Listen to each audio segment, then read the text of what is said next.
Brian Hess. You're a founder, a partner, an avatar, a figurehead, a leader of multiple brands. So I'm going to say Brian Hess with Brian Hess Brands as my introduction for you.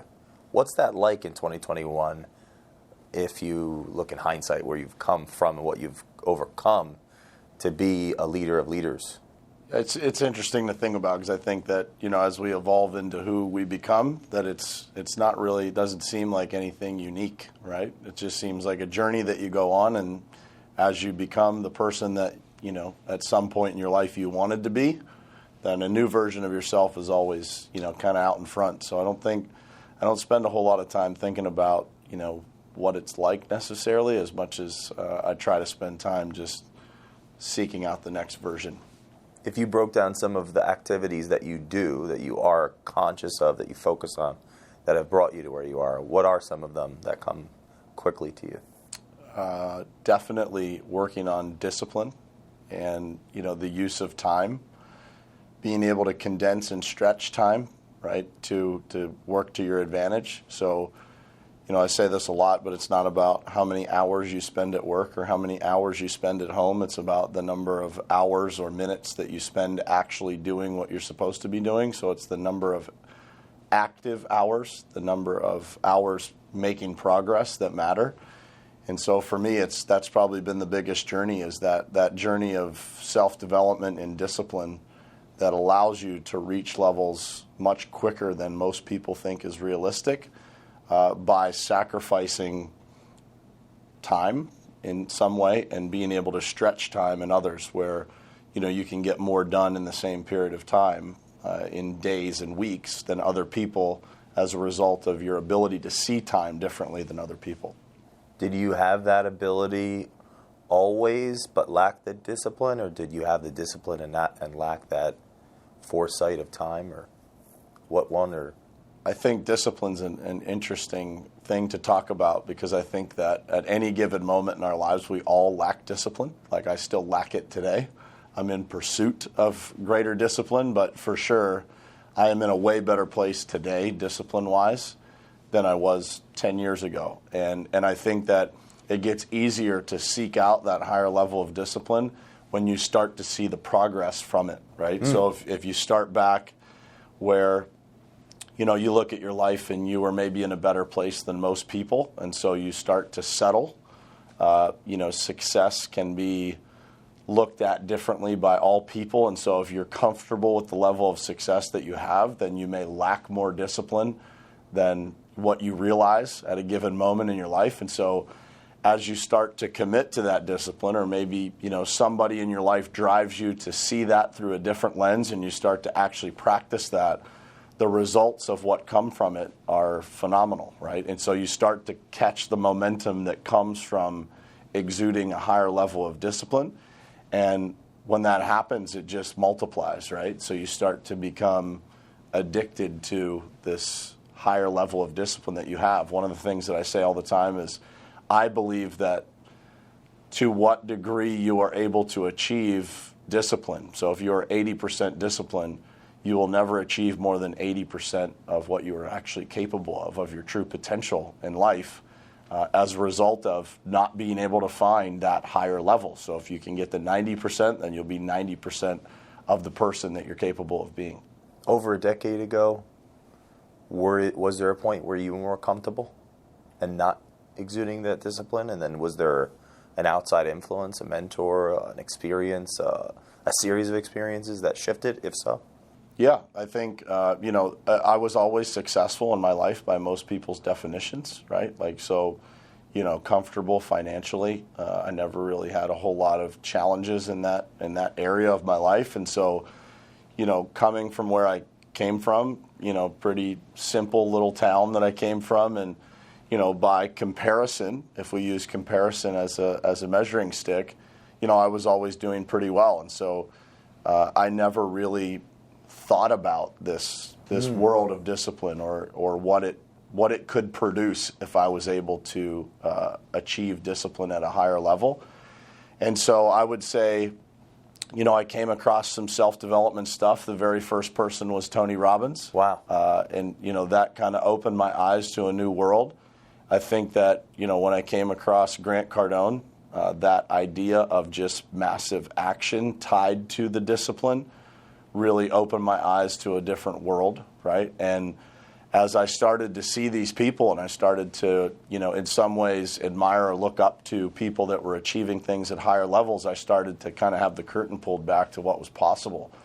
And, when you think about what's possible, you have to figure out the roadmap of how to get there. And so through that, you seek out, other mentors that might fit different buckets and start studying people who are doing the things that you want to be doing and achieving the levels of success that you want to achieve. And so through those, couple of people that kind of, made their way into my life, that I've never spent any time in person with them, but they kind of became mentors that kind of fueled that fire for me to pursue a higher level of discipline. Where were you when you heard? Was it a physical book? Was it an audio? Do you remember the first time that you put outside information through your brain and body and that experience? So it was audio CDs by Tony Robbins was the first. Wow. And then after that, books, right? And it was crazy. Like when I go back and think about that, like, to take money and invest it into something that you had no idea what it actually was or what it was going to do for you. But when I started popping those CDs into my car as I was driving around, there was something different about how I felt and, the possibilities of what I thought were out there for my life. Was this when you were a salesperson at Verizon? Or were you in a leadership position? Role? Yeah, leadership position at Verizon and, looking for that next level, like what's next. I kind of always knew that there was, something bigger. From the time that I was a little boy, I used to talk about entrepreneurship, owning businesses and things like that. So I was always a dreamer. What business? What business? What were you thinking about when you were? My parents will tell you this story, but when we were a kid, there used to be like a little pond that sat on the side of the highway that we would drive down all the time. And I would talk about how that was my tire shop. I don't know where I came up with tire shop, but I talked about owning a tire shop and owning a bank when I was a kid. How old? 6 years old. And is there anyone around you as far as role models that were entrepreneurs, or were most of the people that surrounded you working for someone else? Did you have any outside influence? Or? Yeah, no specific entrepreneur influence as a kid. My dad worked in the steel mills. My grandfather worked for the gas company. So nobody that stands out as an entrepreneurial influence. I just, for some reason, as a kid, always thought that I would be a business owner. And so as I got into my early professional career, becoming an adult, I guess, the normal path of everybody that I knew was just to go get a job.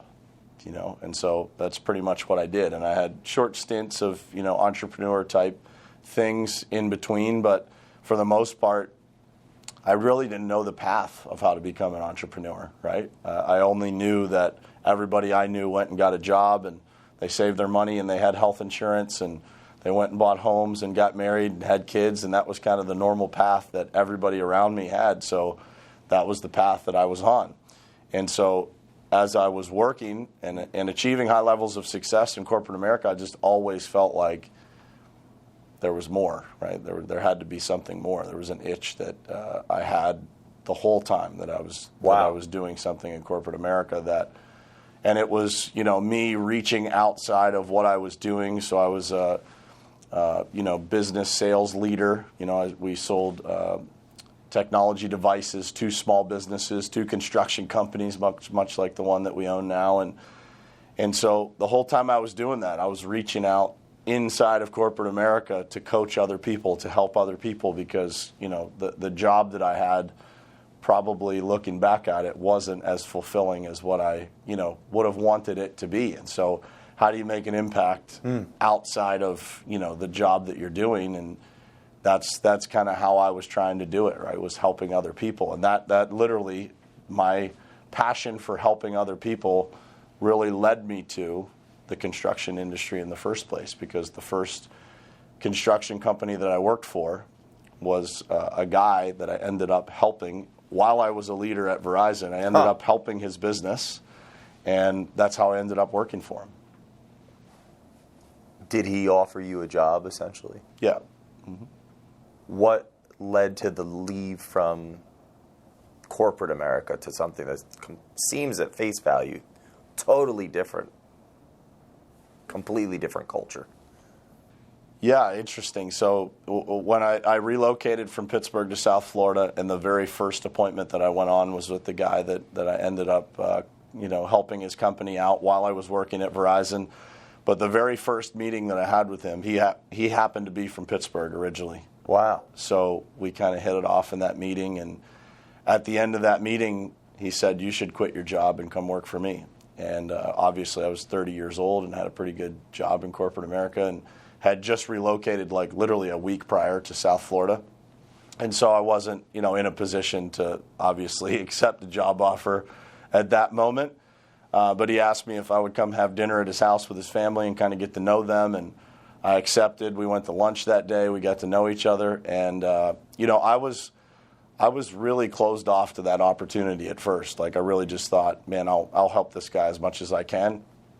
And as that year went on between the time that I arrived in South Florida and when I left to take a job in small business and in the construction industry, I think that opportunity sitting there made me see some of the things that didn't align with my personal culture about corporate America, right? About just kind of the structure that I was existing within.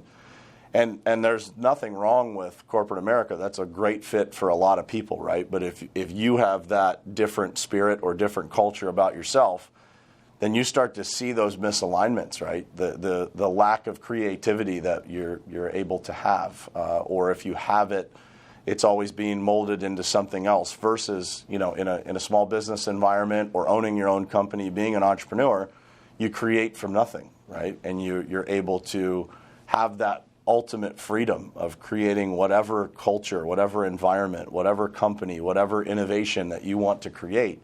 It is literally completely up to you, and there's no restrictions on that. And so for me, taking that step from corporate America into private business made a lot of sense, right?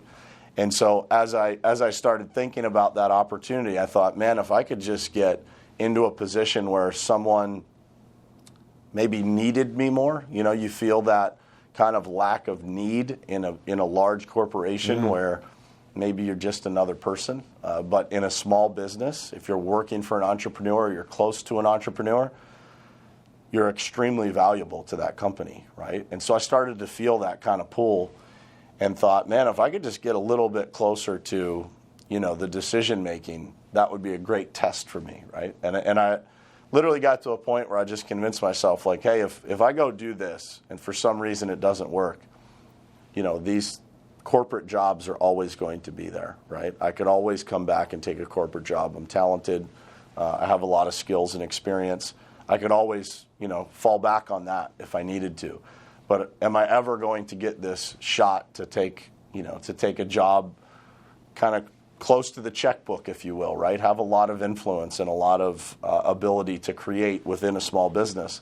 And so that was kind of what convinced me, was like, the opportunity sitting there exposed some of the things that maybe I overlooked before that opportunity was there. And so over the period of a year, I started to see those things more and more, and decided that, that was probably the most sensible next step for me, was to take a step in the direction of, kind of scratching that itch of becoming an entrepreneur. Did you fear that you could regret it if you didn't?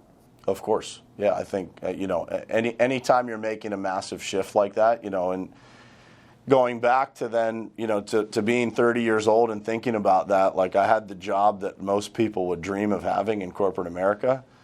And so many people, my family, my friends, everybody kind of thought I was crazy for taking the jump, right? And and looking back at it, I can't say I blame them, from their own perspective, but, there was just something about it that the fear wasn't enough to stop me, right? It was like the opportunity outweighed the fear. And, so for me, it was like that ability to create from nothing, or to to recreate. In this case, I was stepping into a company that was 40 years old.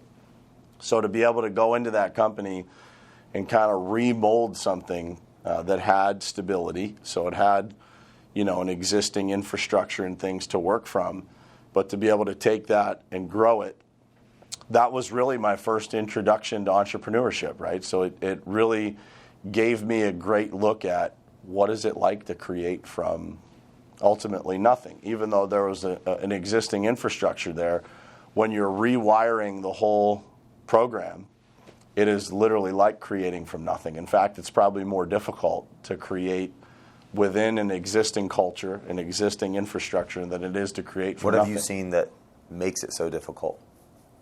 Well, there's a lot of expectations, right? There's been things that have happened over the years of that company existing that make people believe that it's supposed to be a certain way, right? There's existing culture, there's existing expectations, there's existing promises that have happened, before I ever got there, that have nothing to do with me, that people are functioning on a daily basis within, right?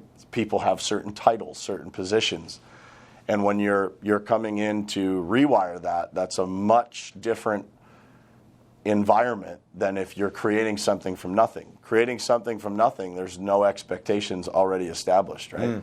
Versus an existing company has a lot of that, I joke with people all the time when they say, like, man, what happens if I lose it all? And I said, I would challenge you to think that sometimes if you lost it all, it might actually be easier to do it over again, because you get the knowledge that you've already experienced, right, building. Yeah.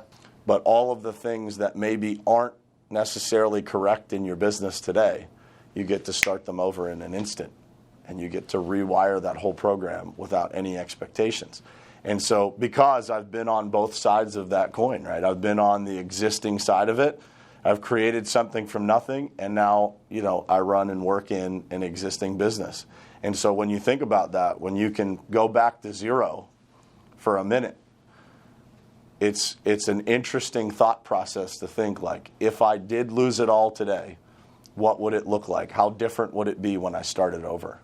Is that an exercise that you do regularly or fairly regularly in your own mind, thinking through problems?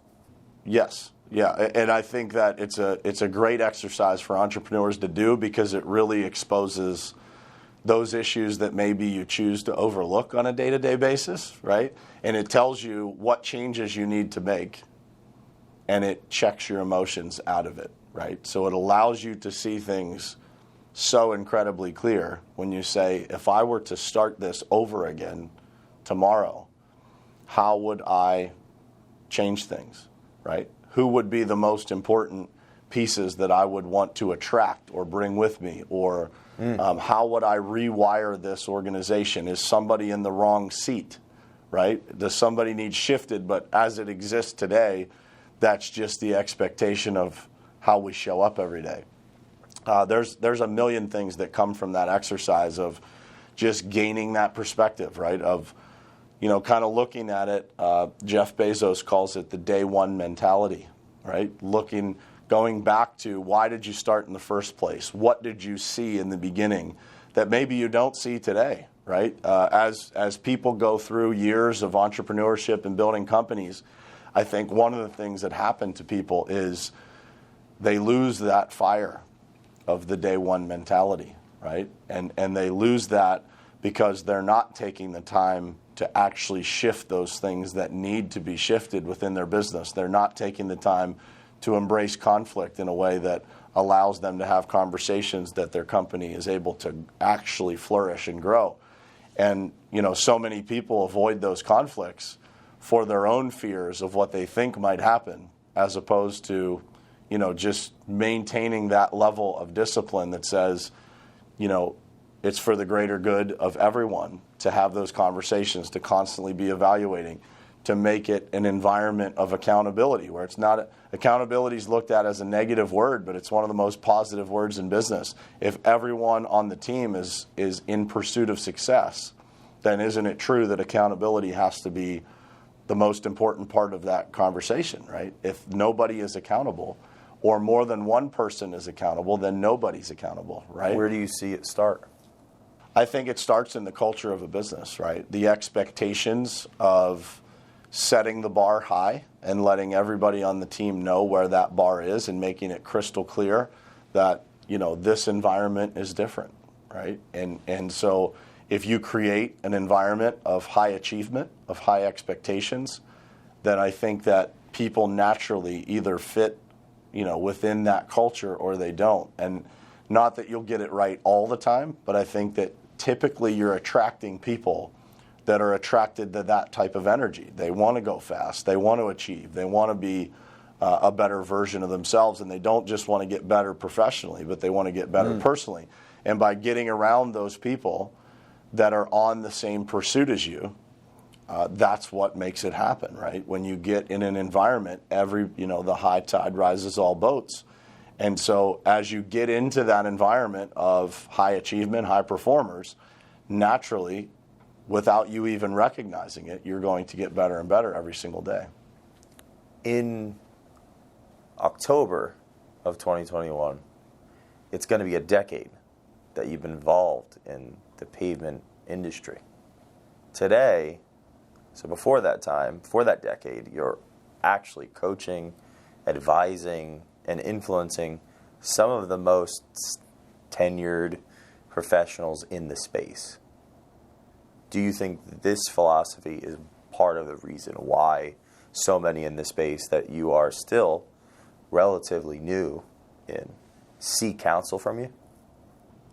Yeah, I think so. I think that, for me, I've always, the most frequent feedback that I get from people that I interact with on that level, on the mentorship or coaching side of things, the most frequent comment that I get is that people love the high level of energy, and so they feed off of that, right? And so I don't think that it necessarily takes expertise in an industry to be able to influence an industry, because the gaps that exist in that industry or the things that are there that could be significantly better, it doesn't take knowledge of how to do those things within that industry, whether it be how to pave a parking lot or how to pour concrete or how to do the most technical things that come along with our industry.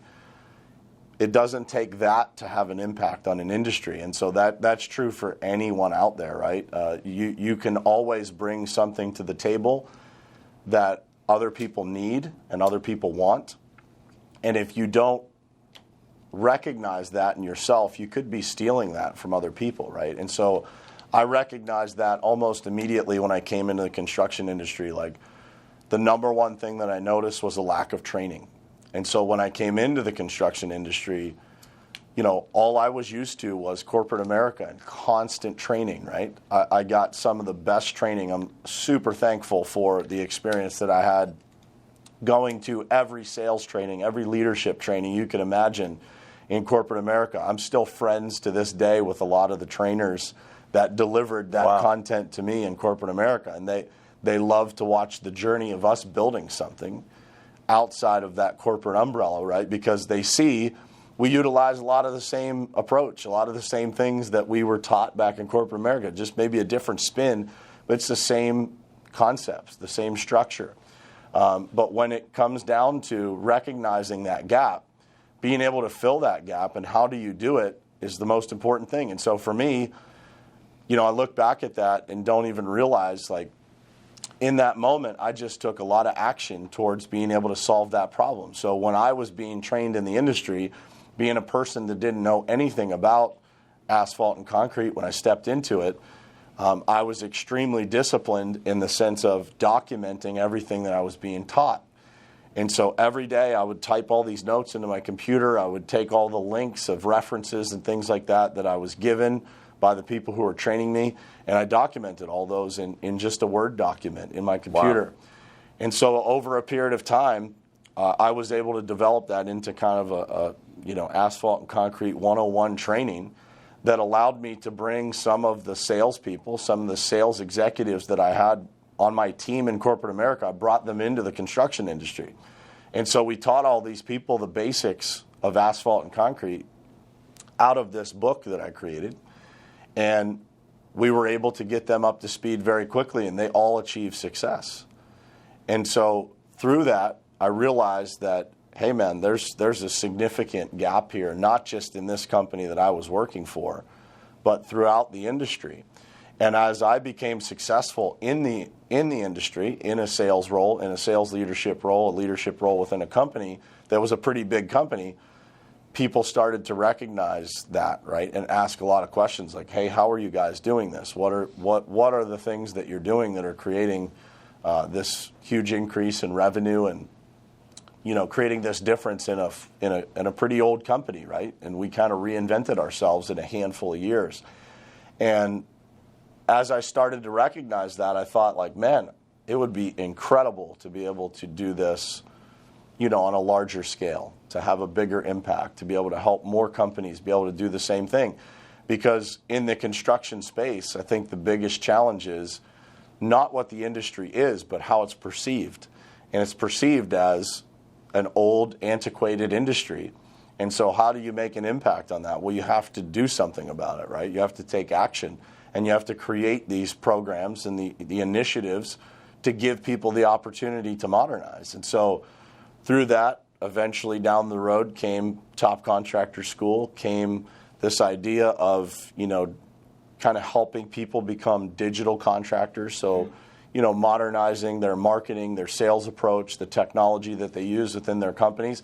But it all started by recognizing a gap in the industry when, to your point, I didn't know a whole lot about the industry itself. I just saw a very glaring gap that existed that I knew needed to be filled by someone. What was and is that gap?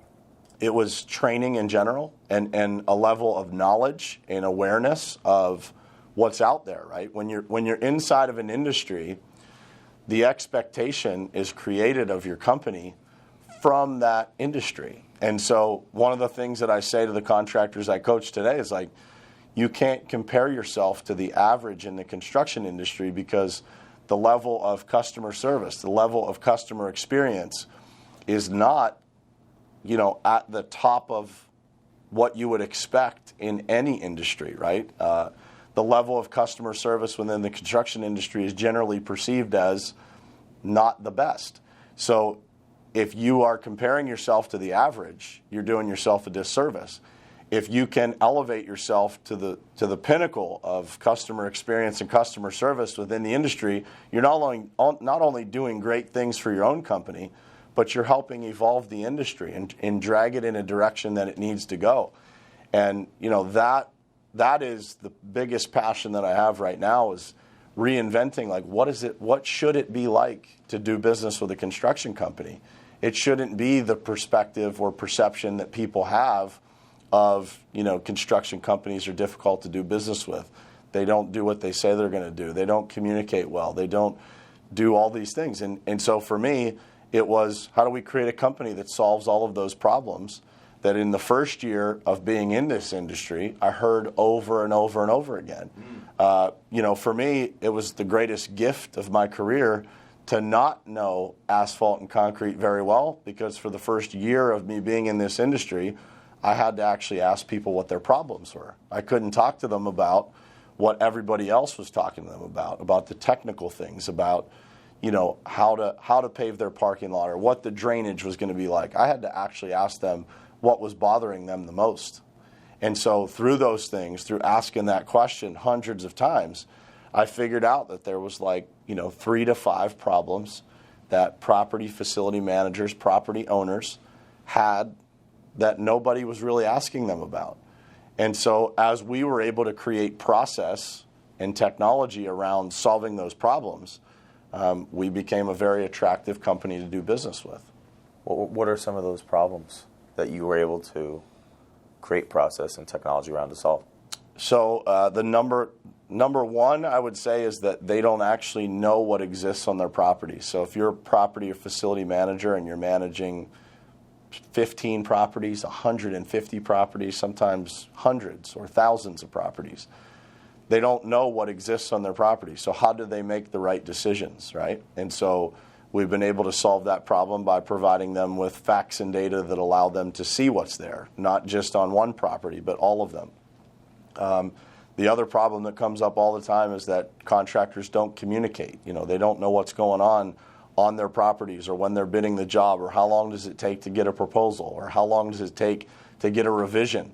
And so we've been able to implement technology that allows us to show them from the very beginning of the process to the time that we collect a check from our customers, where does your project stand? How does it actually work?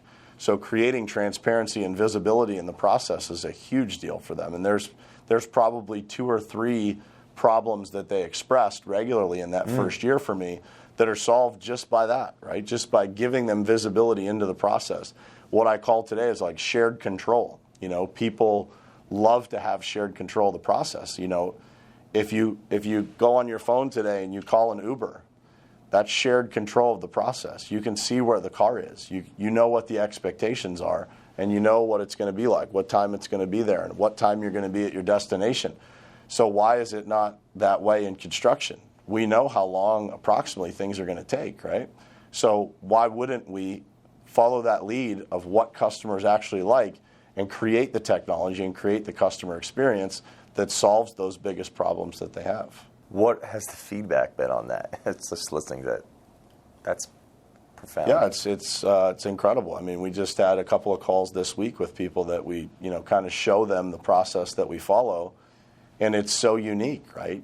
People talk about differentiation all the time in business, and they think that, brand new equipment, or, the tenure of their employees, or, shiny trucks or things like that, or the quality of their work is going to be differentiation. And the truth is, anybody can promote and market that. Anybody can go buy a new piece of equipment, and then your differentiation is gone. But nobody can duplicate your customer experience. Nobody can duplicate what it takes to interact in a different way, to be able to show them something differently than anybody else can show them. And so that is, what I tell people is like, that's true differentiation. Like that puts you off in the blue ocean instead of in the red ocean, where everybody else is kind of fighting for the same business. And so you're able to go search out those customers that genuinely share the same values as you, have the same mission. They value what it takes to get the job done. They're willing to pay a little bit more to get that better experience, right? So for us, we're not a low-cost provider. We're competitively priced. But at the end of the day, we need customers that recognize that. If we are trying to do business with people that only value the lowest price, we're in the wrong environment. And so creating that differentiation, kind of creating that higher value on the front end, literally almost weeds out all of those customers that are looking for the lowest value. So we're attracting what we should be attracting by doing these things so differently, that the people that value that are actually the ones that are attracted to us and the ones that we end up doing business with. Do you think the combination of that technology and transparency taps into the customer's creativity? I think it taps into their creativity in the sense that they don't even know that they want it until they see it, because they didn't think it existed. So I can't tell you how many times that somebody has said to me, I've been doing this for 15 years, like, where have you guys been? Huh. Like, where has this solution been? This literally solves most or all of my problems that I have. And so I think from that sense of like, does it tap into their creativity? Yeah, I think it does, because our customers drive us to evolve that, right? They tell us, hey, what if it did this? Hey, what if you guys could implement this in addition to it? And we're like, great idea, right? Let's go to work and start to implement that. Because typically for us, if it's a problem for one customer, it's probably a problem for many more. And so we look at that and we study it and figure out, does this make sense for all the rest of our customers, or can we create this for this one customer and it makes sense? But that's the other thing that comes to mind is we try to do business with them on their terms, not ours. We want to meet the customer where they are and build a process and build an experience around what they need. And that's very different than what a lot of companies think. Like, a let me tell you what our policies are or how we do business. And it's like, that's just not the way that I see it working in 2021. I think that, as we evolve to be more customer centric, and those are buzzwords, but it's real. If you can listen to your customers and you can spark their curiosity, they're going to help you make your company better. And you just have to be willing to listen, and you have to put something out there that actually sparks their curiosity to start that conversation. The best ideas that we have had have probably come from our customers. How do we take this idea that we've had to solve your problems and make it better? And so we continue to evolve that over a period of years, and now we're at a point where literally nobody has the tools and technology that we have to be able to offer to people, and that has put us in a league of our own. How did you approach that openness to the customer feedback from the beginning, or did that develop through the experience? And what would your advice be to others on how to approach? So I think we've created a culture of wanting to hear feedback, both on the employee side and the customer side. So I think that's important, to really be aware of, the energy or vibe that you put out. Like, are you really seeking that feedback, right? Because I think a lot of people, they'll say that they want the feedback, but are their behaviors and actions in alignment with, genuinely welcoming that? Or are they saying they want it because that sounds good, but their actions or their behavior or their demeanor might not welcome that, right? And so I think you have to first and foremost create a culture that encourages feedback, that encourages people to want to do better and to want to share that information. And that is not that's not a common thing, I don't think, in business today. There may be a lot of people that say it, but not a lot of environments that have it. And I think that ties back to setting the expectation of high performance. If you want to be a high performer, that comes with feedback, it comes with coaching, and it comes with constantly asking for that feedback so that you can get better. One of the things that we do inside of our company, I have a form that we complete every single year. It's called How I Want to Be Coached. And interesting about that form, some of the people that we have on our team I've worked with, even longer than our company existed. And so I remember the first time that I completed that form with them, and then I read them today, which we just did it a few weeks ago here. And it's like a completely different person wrote it, just from 4 years ago to today. And so I think that if you create that environment that welcomes feedback, and you create an environment that encourages people, and you reward people for providing feedback, even if it hurts, even if it's not what you want to hear, then you're on your way to building something extremely unique in the business world, whether it's in your family. If you encourage the same thing in your personal life, then you're always going to be more successful than another family or another business, because you understand the areas that you need to grow in, you understand how you can get better and what you can do. And I think, again, it all starts with wanting to have that burning desire to reach new levels.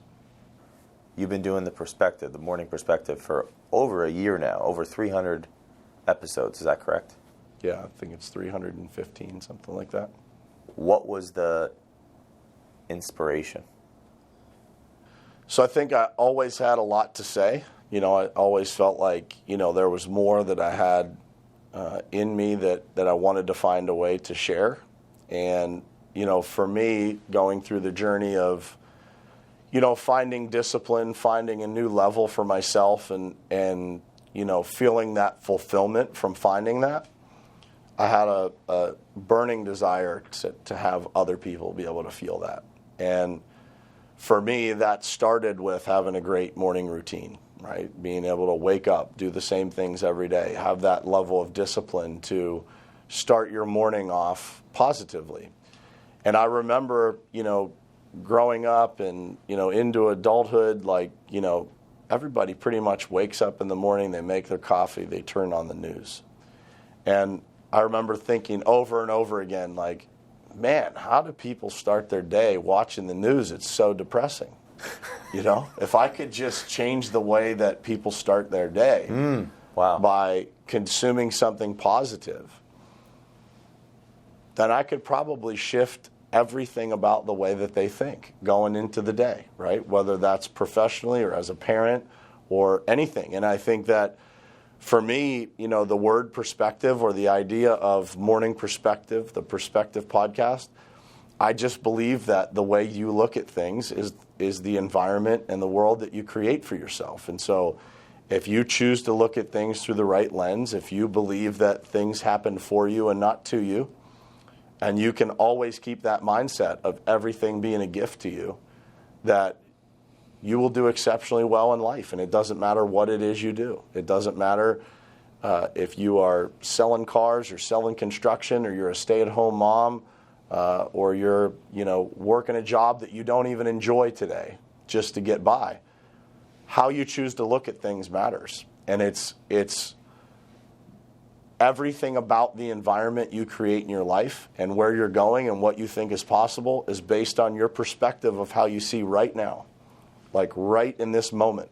How you feel in this moment doesn't determine how you feel in the next one.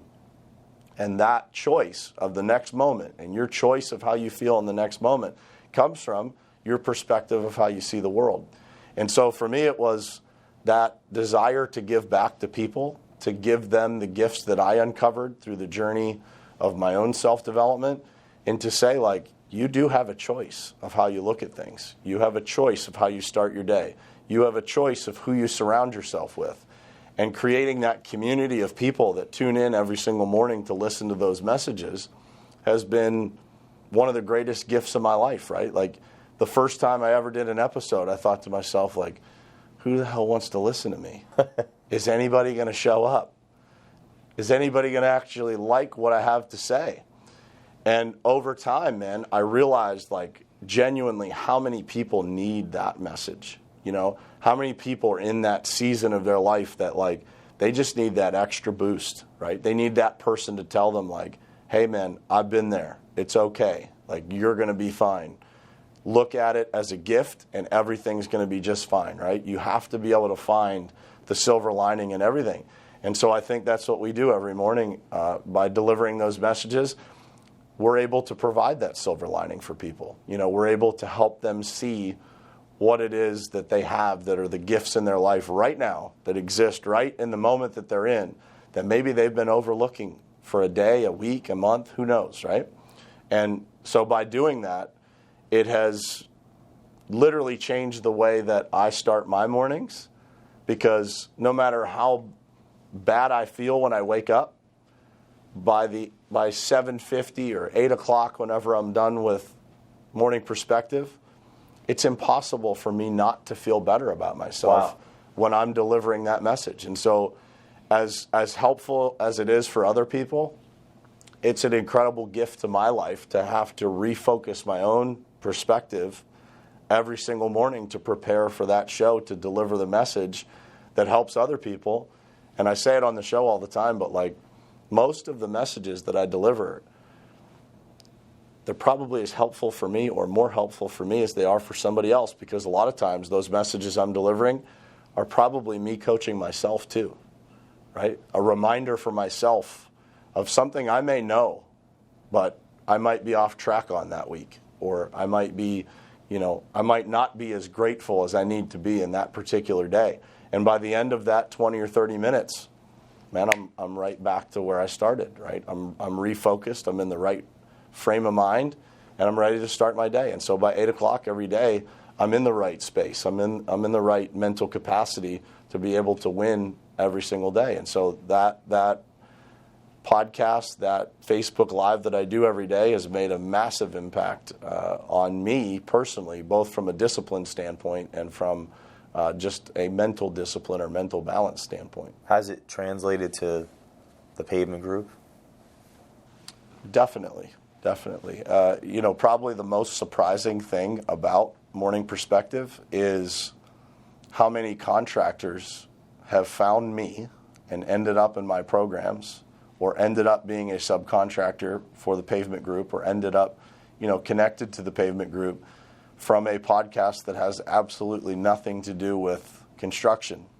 And I think that it's a testament to what's needed in our industry, right? People are searching out things that maybe they wouldn't openly admit to someone that they're seeking out, but there's something missing in people that they find in those fulfilling podcasts or those fulfilling pieces of content. I have the same people in my life, right, where I listen to, if I'm having a certain kind of day, I listen to a certain kind of person. And you can go back in my planner, I write it down every day, what I consume, and you can kind of see what kind of mood I was in that day or what I needed based on the content that I consume.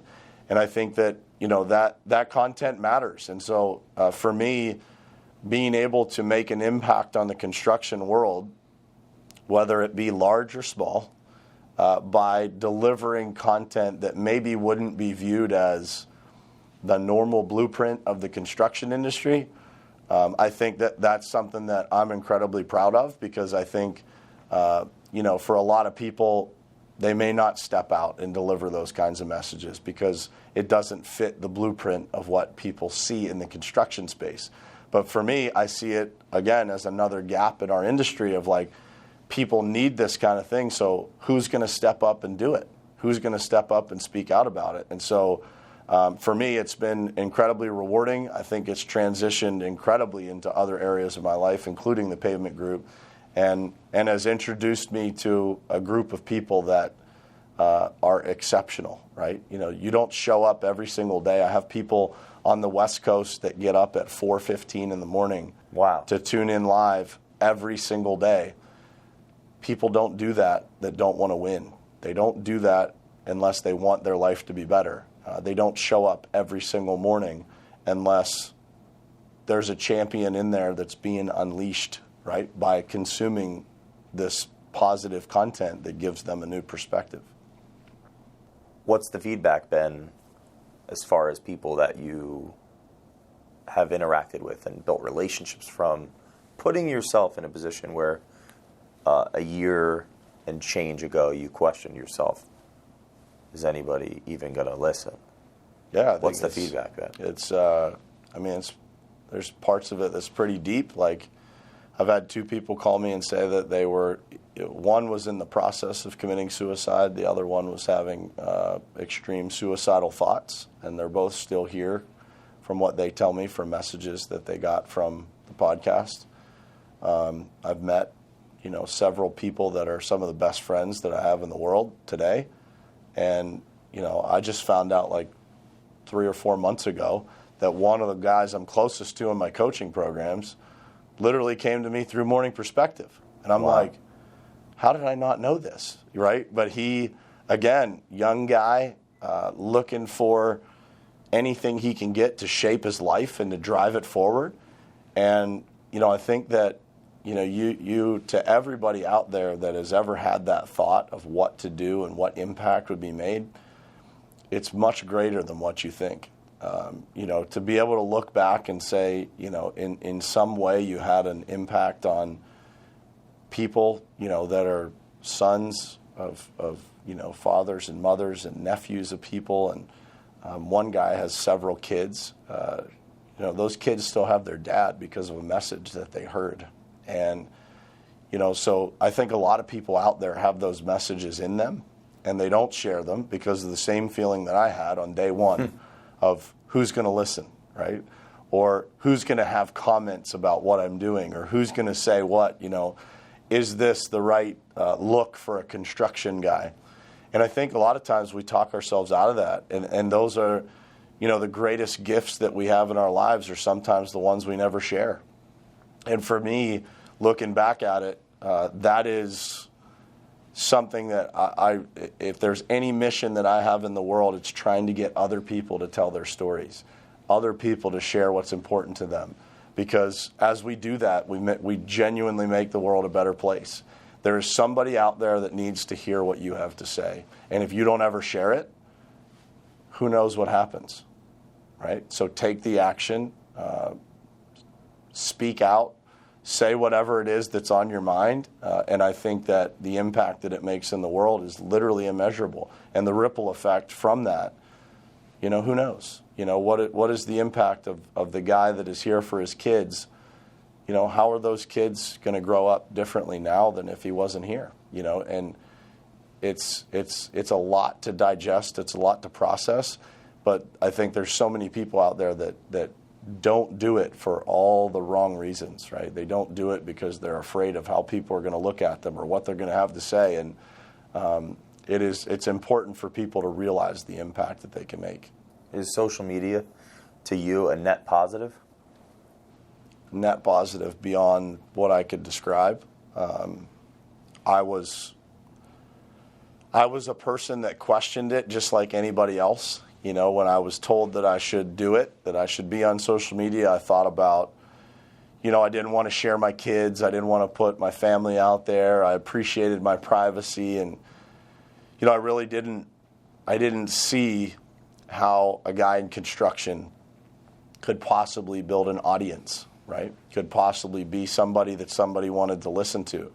And, you know, from that aspect of what happens when you go all in, what happens when you take massive action, I can only tell people that literally I'm surrounded by people that are the most important people in my life today. And I would guess that 80 or 90% of them started as online friendships. Wow. That have ended up as the most incredible and fulfilling real relationships where I spend time and space with these people in person. And I think the world's shifting, right? Where that net positive of social media or online networking or whatever you want to call it, it's a requirement for business now and into the future. Because if you're not connecting with those people, if you're only looking in the market that you exist in, if I was only networking with people in Pittsburgh, how would I be cheating myself of the opportunities of brilliant people that are out there that can help me get to the next level that I would never meet, right? And I want to have this, you know, idea in my mind that like, oh, only the people I can spend time with every week are going to be the ones that make an impact. It couldn't be more untrue. And I think that it's important for people to realize that through social media, you have the ability today to build any community that you want. The idea of community in the past was who you could get together at the local, whatever it is, the local ballpark, the local fire department for a fundraiser, whatever it is. Well, today, you have the ability through technology to build a community of like-minded people to accomplish anything you want, right? And you see it online, like people being able to build communities that make a huge impact in the world. They go overseas on mission trips together and serve, and they're from all over the country.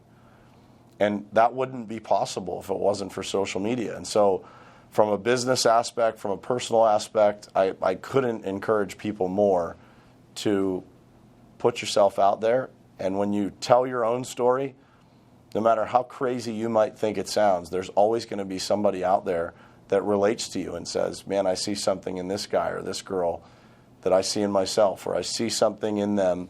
Maybe I can be like that. Maybe I can achieve more. Maybe I can do more. And if you don't put yourself out there, you don't give people that opportunity to connect with you, and you don't give yourself an opportunity to build a community that can literally change your entire life. How do you view community? How do you build community? What would be your advice to yourself based on what you learned in the last few years building such a big community with everything that you're a part of? I think it's authenticity first, right? Being yourself. One of the things that I say all the time is when somebody meets you in person that started as an online relationship, there shouldn't be any difference, right? And I think we've all experienced, you know, you meet somebody on social media and they put out photos or they talk about what they do, and maybe their personal life doesn't line up, right? They're not walking the walk, so to say, right? They're talking the talk, but it doesn't line up in real life. And so authenticity is the biggest thing, because if you're not authentic, you're going to attract the wrong tribe.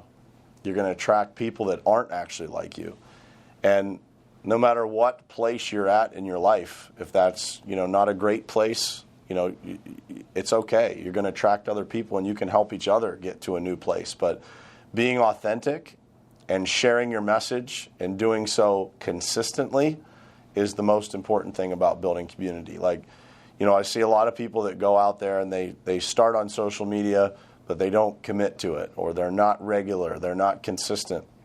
And so it's really hard to build a community unless you are out there consistently, right? If you're not showing up consistently, people can't really get a good look at who you are.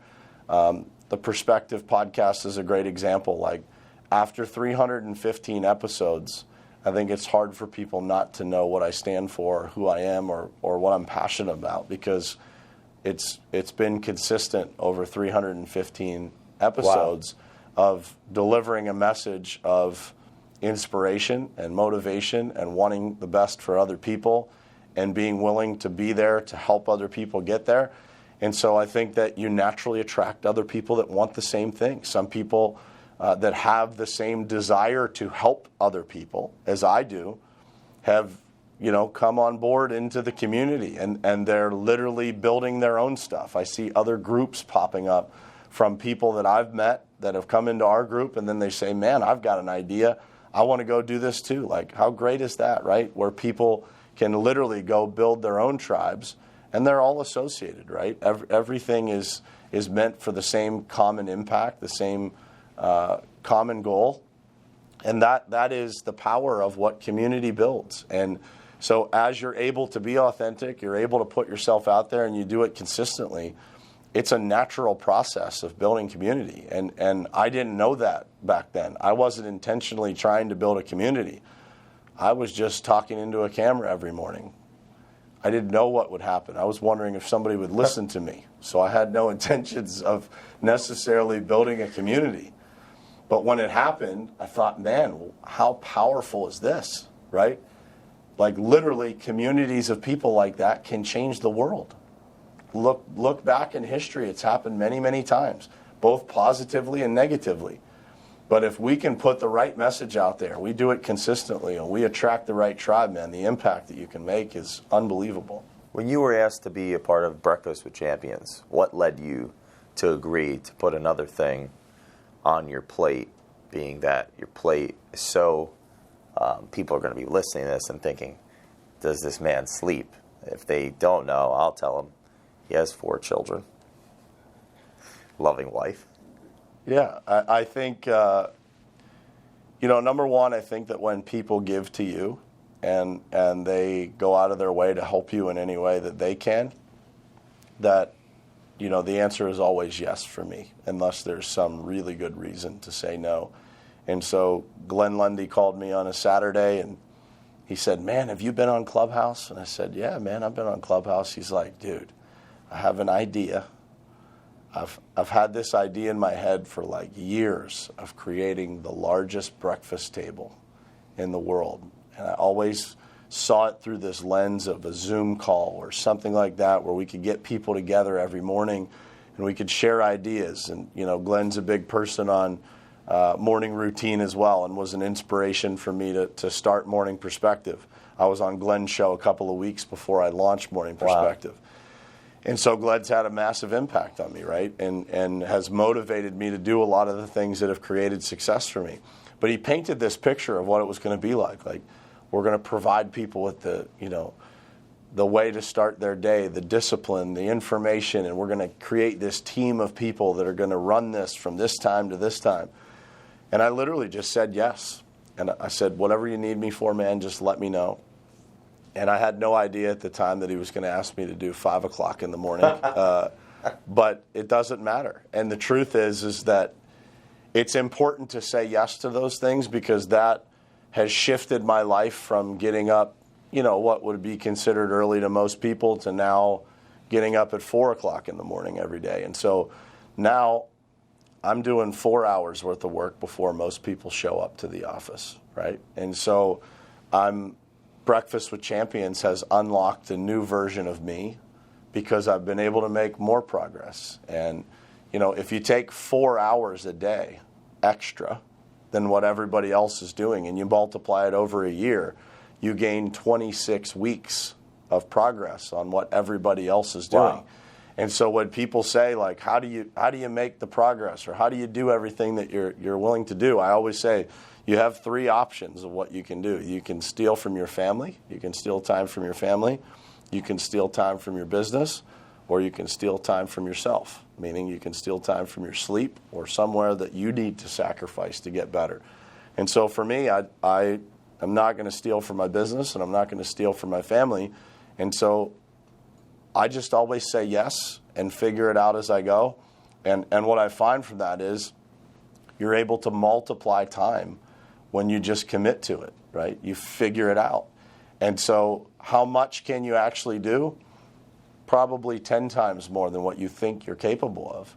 And if you don't say yes, and you're always hesitant to say yes to those things, you miss out on incredible opportunities. The number of people that I've met through Breakfast with Champions or Clubhouse in the last 3 months has been unbelievable, absolutely game-changing. I mean, I have some incredible business opportunities on the horizon. I've met incredible friends that are great people, all because I was just willing to say yes.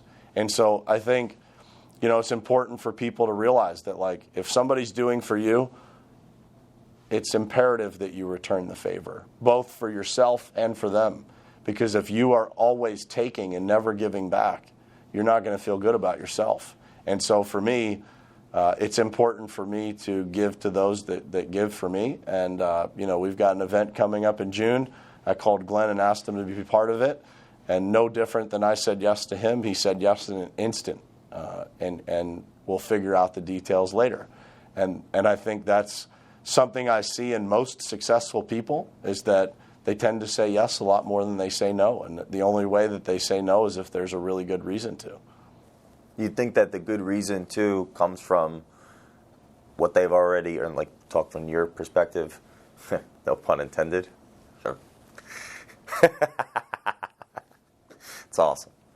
Codified and created, or like based on what their goals are, where their vision is going. So the things that you'd say no to, it's going to be not in alignment with where you're going. Would you agree with that, or is that your process? Yeah, I mean, sometimes you have to be willing to say no, right? When something isn't in alignment or isn't going to contribute to where you're trying to go. If somebody asked me to do a room on Clubhouse that was about something completely out of the ordinary, didn't contribute to where I'm trying to go, the answer would be an easy no, right? So I think that as you get clearer on your goals and as you spend more time chasing that stuff down, I don't even think people bring many of those opportunities to me, right? Because again, I've put myself out there. I've made it pretty clear to people, like, what I'm on a mission to do. And so people don't bring a lot of those opportunities in front of you, because if your message is correct, if you're very clear on where you're going and people understand that, then you're probably not going to see a lot of those opportunities. But it's very easy to say no and explain to people that, the amount of time that you have is very minimal to contribute to these kinds of things. And if they don't align with where you're going, to be honest with you, you probably aren't really a great contributor to that either. And so for me, the only way that I say no is if I don't feel like I'm an expert in that area, right? I don't feel like I have something to actually contribute, or it doesn't align with, what I'm trying to accomplish. You mentioned an event coming up. I believe that's part of the top contractor school, correct? Mm-hmm. What's the value of events from your perspective? I'm laughing because, hello. It's awesome. It is, events, again, it's changed my life, right? Like being able to go in those rooms. I think back to the 10X conference in Vegas, where I listened to Ed Milet for the first time speak. And I remember that speech as if I was still sitting in the chair. Just life-changing things that you hear, interacting in person with people. I just did a speaking event in Miami at a construction conference, and meeting those people that some of them are going to have something that you need, and sometimes it's going to be something that you have that they need. But being in the same space with those people, being in person, feeling their energy, feeling their enthusiasm, and them feeling yours, I don't think there's anything that'll ever replace that, right? Like, we've gone through a lot in the past year of converting everything to virtual and spending hours a day on Zoom, and that becoming the new normal, as they call it. And I don't think that is the new normal. I think that the old normal has tremendous value, and I think that when people get back to live events and they get back to being around other people, they're going to see how abnormal the new normal is. And that will balance out, because for me, being around other people and feeling that energy and being able to exchange ideas in person, nothing will ever replace that, you know. And so for me, going to those types of conferences and events and spending time with those people, it's literally life-changing. The advice I would give to people is make sure you're going to the right ones. You know, make sure that those events really line up with who you want to be. Make sure the people that are, you know, putting on the events, the speakers that are there, that those align with who you aspire to be, because that's what's going to make you better. You have to be able to see yourself in those people for you to really get inspired from the message, for you to be able to implement that message. You have to be able to relate to the people that you're hearing it from. How does someone get the most out of an event? Be present. You know, try to block out as much of your time as you possibly can. If you're going to an event and you're going to stay plugged into your business the whole time, and you're not going to, you know, make arrangements for other people to handle the things that are going on in your business, you're wasting your time, you're wasting your money. Be present, take notes, be attentive, ask questions. Don't be afraid to ask. You know, if you see somebody up on stage that's speaking, they're a normal person just like you. Don't be afraid to ask them questions after. If you see them in the hallway, approach them, network, meet people, you know, have something of value to say when you walk up to them, right? And those things leave a lasting impression. You know, I've had people walk up to me after I'm done speaking, and I barely remember what they say because there was nothing substantive about it. Or I have people that I'll never forget because they said something to me that was impactful, that they remembered, that made a difference in their life. And so it's about the action that you put into it is how much you're going to get out of it. You know, if you don't invest the time or energy into it, if you don't take good notes, if you don't ask the right questions, you don't network with the people who are there or the speakers, then you're probably not going to get as much out of it. You're going to have a different perspective of events than other people that can go to the same event and have a massively different experience because they put in the work. They paid attention. They did all the things that are required to get out of that event the most that they could. As an individual that's been an attendee of an event, of events, and a speaker and a contributor in that sense, what's your advice to people that want to speak, that may be attending events and they haven't taken that? They want to take that step, but they haven't taken that step. Is that something you struggled with in yourself and you work towards? Or? I think everybody struggles with that. You know, one of the things that we say all the time on Breakfast with Champions is everybody, you know, lots of people come up and they say, I'm nervous to speak. And we reassure people, like, everybody's nervous at some point, right? Like, you just learn to get over those nerves. So, you know, the first thing that people can do is use the tools that they have, right? Put their voice out on social media, practice that way. You can be a speaker 7 days a week, 365 days a year, right on Facebook or right on YouTube, and you can practice in front of a camera so that when you get in front of an audience, it becomes second nature. It's just something that becomes natural to you. And to go back to the beginning, I think everybody has those thoughts of, again, who's going to listen to me? Do I actually know what I'm talking about here? Or, you know, am I just like everybody else? You know, that one of the things that I always thought was, how am I different than everybody else? Like, I thought everybody knew what I knew. And you start to learn that, you know, there are things that you know, that you've studied, that you became an expert on, that other people didn't spend the time studying. It doesn't make them wrong and you right. It doesn't make you, you know, smarter than them or any better than them. It just means you spent some time and gained some expertise that they don't have. And people want that information. And so if anybody out there wants to become a speaker, the first thing you have to do is start practicing and do that in whatever way you can. But the important thing is to share your message. And it doesn't matter if there's one person listening or thousands. The message is the message. And the more that you practice delivering it, the more you're going to become an expert at it. And as you become an expert, it gets more and more comfortable to deliver. And you start to search for those opportunities instead of, being nervous about them, right? You're encouraged. You love sharing that knowledge, and you love being that person that can help other people get somewhere faster. So for anybody out there that wants to, become a speaker, the first thing you can do and the most important thing you can do is start sharing your message. Was it scary the first time? I think it's still scary to some degree, right? It just depends.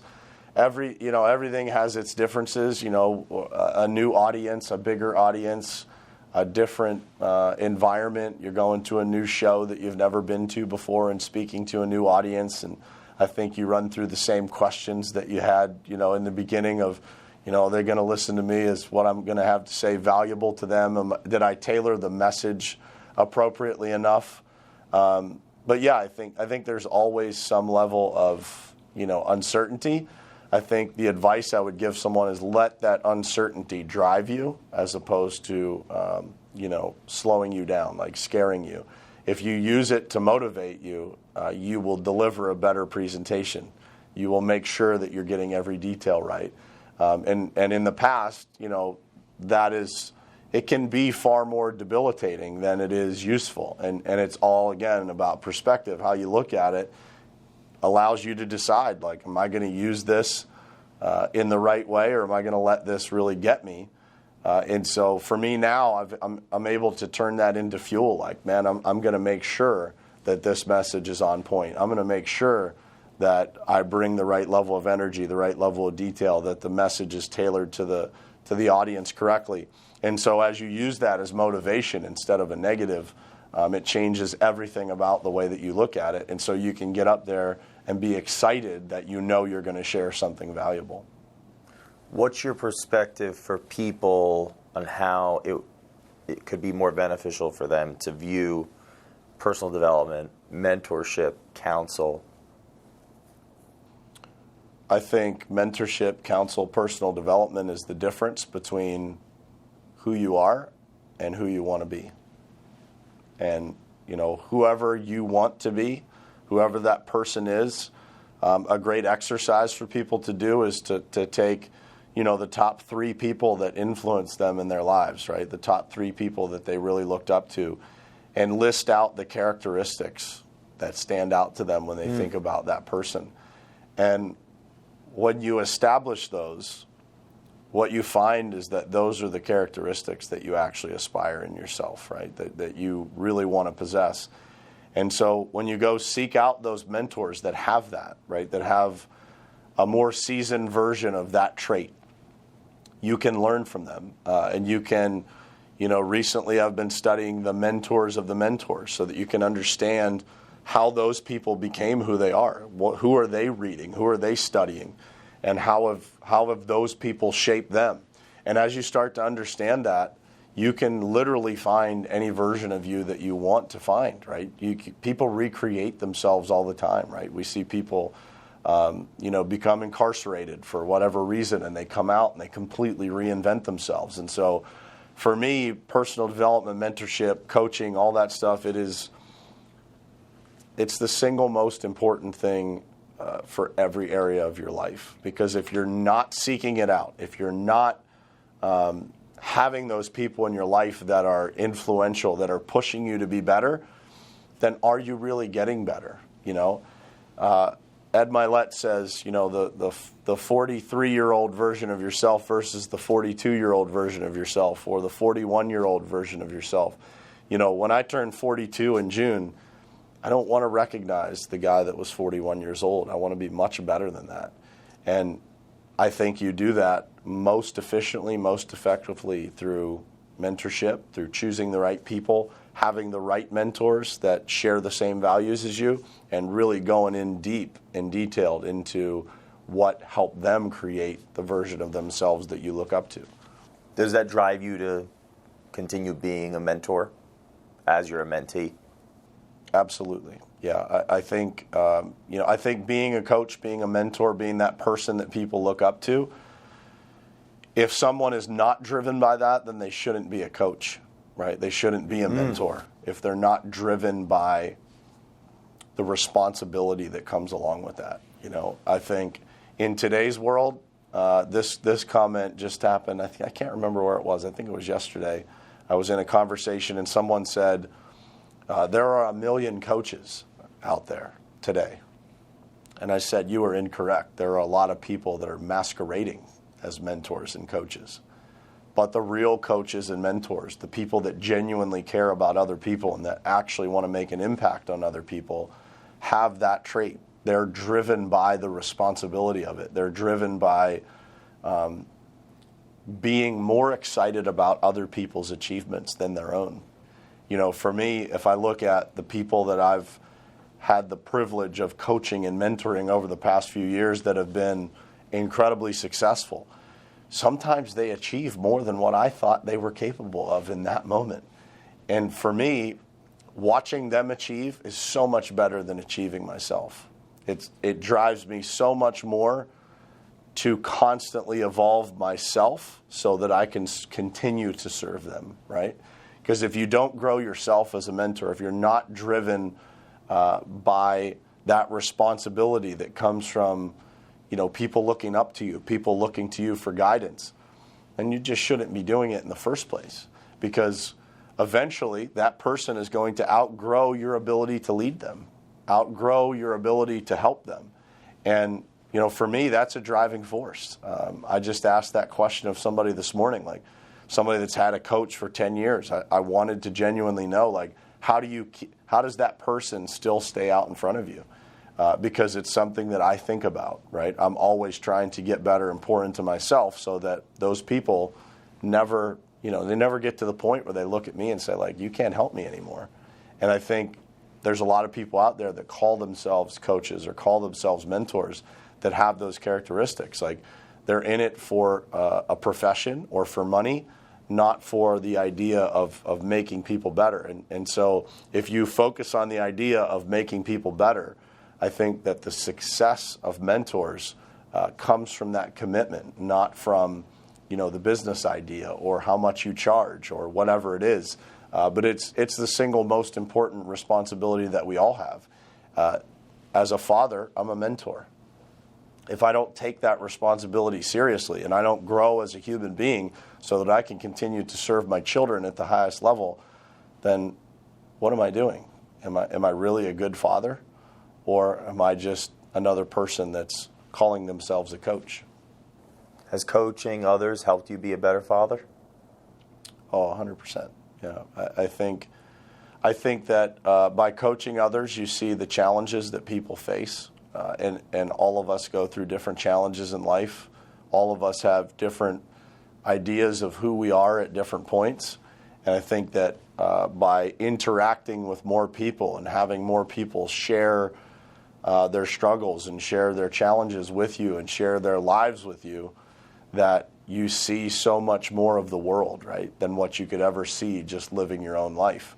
And so for me, watching those people evolve, watching those people overcome the challenges that they face and being part of that journey, I think it helps you be able to see some of the struggles that your children might go through or that your spouse might go through a different lens. It gives you a much more detailed look at life by being able to not just experience your own challenges in adversity, but being able to see the adversity and challenges of others through a different lens.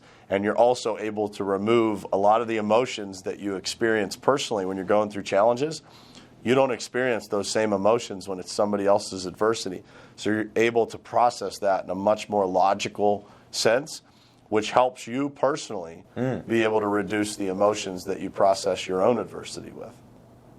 In our culture, business culture, family and business, it's a difficult or seen as almost an either or. How do you view it? What's your perspective? And how have you been able to accomplish so much with a family to lead at the same time? I think it all starts with having the right person to share it with. So for me, you know, having a wife that's incredibly supportive, my biggest fan, I always say, and I mean that. Like, you know, she believes in me much more than I believe in myself a lot of times. And so I think that, number one, you have to have that person in your life that gives you the permission to pursue what you want. And if you don't have that, it's a huge problem that a lot of people don't necessarily see in their own lives. They love the person that they're with, and so they overlook the fact that maybe that person isn't in alignment with, kind of where they want to go. I am blessed to have a person that's completely in alignment with where I want to go. And, we are a team working together to create a life together. And so I think that a lot of people talk about balance. They talk about, the need for spending X amount of time or X number of hours per week in this space or that space. And I think that is really selling yourself short if you put some kind of standard to that. I think if you live your life with everything you've got every day, and you go all in on your family, you go all in on business, and you're really present where your feet are. So if I'm at home, I'm trying to be as present as I can possibly be with my children, spend as much time there as I possibly can, being present, like actually being present. If I'm in the office and I'm distracted by a million things outside the office, those aren't effective hours of time being spent on my business. And so that comes back to the discipline conversation of, how disciplined can you be? When I'm sitting on the couch with my kids, how disciplined can I be to not pick up my phone? And that, I think that makes the biggest impact. And when people talk about balance, I use this analogy often, like, when you're riding a bike, if you're just sitting on a bike and it's sitting still or it's moving slow, it's very wobbly, right? For me, I feel the most balance when I'm going fast. And, the faster that I go, the more balanced that I feel. And lucky for me, my family is in alignment with that. I remind my kids all the time that we are building something. I'm not building something. My wife isn't building something. My wife and I aren't building something. They're sacrificing too. And, it's the bigger mission of what we can accomplish as a family. And they see that, right? And I think, one of the things that I think stops people from really getting to the level that they could is that they're nervous about not achieving it. And so, my advice to everybody is like, don't quit, man. You've come this far. Get what it is that you set out to get. Because I think a lot of people go all in. They don't stay disciplined enough, long enough to actually reap the benefits of what it is that they set out to do in the first place. And so I think that family alignment and having, your spouse in alignment and then communicating everything that's going on. I talked to my 3-year-old about, what it is that we're trying to accomplish, and he gets it. I don't know that he understands everything, but if he understands just a little bit, it's way better than, not understanding why daddy isn't home all the time at the same time every single day. But if he understands that it's for a greater good, that we're helping other people, we're making an impact on other people's lives and other families and other little kids that are just like him, then he can dig that, right? He can get into that, and he can buy into what it is that we're doing.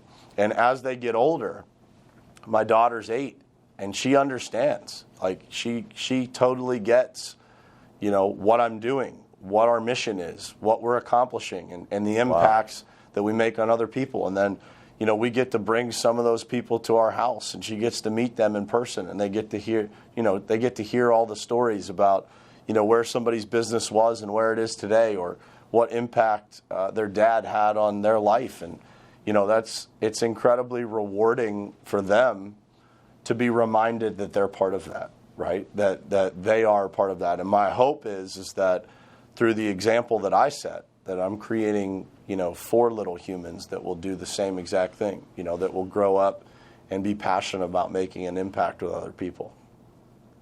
Last question. Everything you've learned in 2020, if you can have a conversation with Brian Hess at the end of 2019, what are you saying? Man, be prepared. You're about to get the greatest gift of your entire life, and you won't even know it when it happens. I just said this to somebody yesterday. I think, 2020 was a year that everybody looked at as challenging, had a negative connotation to it. And for me, the craziness of 2020, what it did for me was, number one, it made everything incredibly clear. The message that I delivered to my team when I realized exactly what was going on in 2020, I said there's two types of soldiers in the world. There's soldiers that shoot well at the range, and there's soldiers that shoot well while they're being shot at. And we're going to have to learn how to be the latter. But looking back at 2020, the gift that was actually given to all of us is that the noise of life was really quieted, right? And so it allowed us to focus. It allowed us to double down and block out all of the things that would have taken our attention. So there was not as much travel. There was not as much, going out and hanging out with the boys for a football game or whatever that may be. And so it gave me the motivation to stay focused, because in some way that fear drives you, right? Like you know something different is happening. But the gift of 2020 is that everything got super clear. I was able to spend more time with my family than ever, right? Got to know my kids on a different level, reconnected with my wife in deeper ways that I never thought was possible, and was able to stay focused in business over long periods of time with no distractions. There was one distraction, and that was, this pandemic, right? That everybody else was focused on, and we weren't. We were focused on how to win, how to use the things that were happening around us to our advantage, and how to capitalize on that.